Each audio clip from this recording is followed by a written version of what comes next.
Hadirin sekalian, kini melintasi pentas utama pesawat ke-65 dan pesawat AW139 milik Tentera Udara di Raja Malaysia. Diikuti dengan pesawat MD530D dan AW109 dari Tentera Darat Malaysia. Kini kita saksikan pesawat Fennec milik Tentera Laut di Raja Malaysia. Seterusnya pesawat AW139 dari Polis di Raja Malaysia.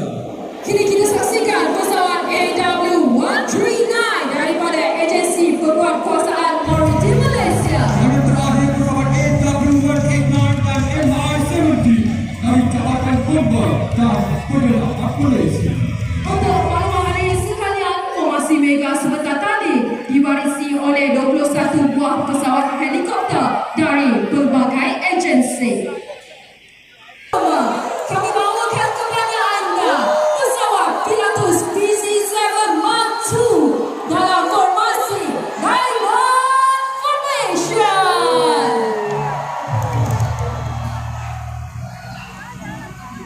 Pesawat PC-7 Mark II buatan Swiss ini digunakan untuk melatih bakal-bakal juru terbang yang akan menerbangkan SZ kedua dan pesawat angkut milik Tentera Udara di Raja Malaysia. Hari ini pesawat A400M dan pesawat C-130 Pergi. Juruterbang pesawat A400M ini diketuai oleh Lieutenant Colonel Wan Azrul UDM, manakala juruterbang pesawat C-130 diketuai oleh Lieutenant Colonel Faizul TUDM.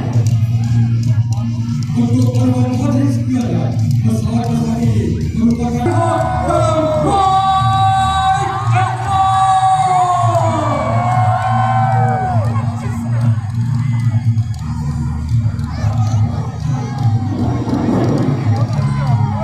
Seterusnya, pesawat dalam Information.